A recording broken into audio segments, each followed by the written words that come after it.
ችግርን ለሰው ችግርሽን ለሰው ችግራችንን ለሰው ነገረን ይሆናል።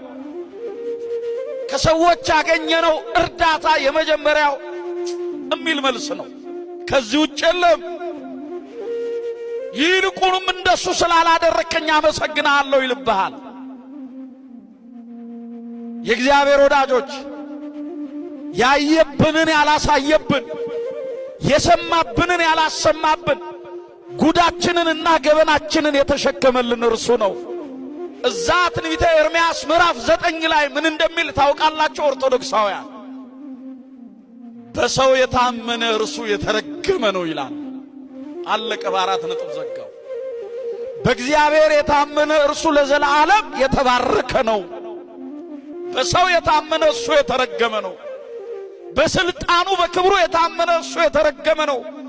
በእግዚአብሔር የታመነ እርሱ ለዘላለም የተባረከ ነው ካለ በኋላ እንዲህ ይላል። ወዳጄ ይላል ሰው ማን እንደሆነ ልንገርህ ይልና ሸምበቆ ታውቃለህ አለ።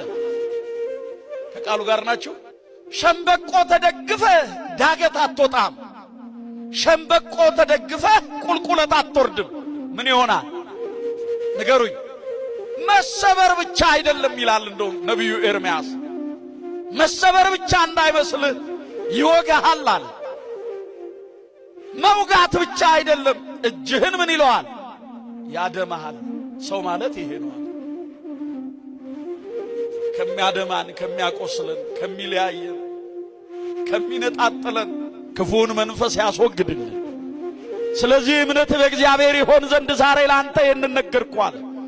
እግዚአብሔር ከሚገኝባቸው መንገዶች መካከል አንዱ እምነት ነው።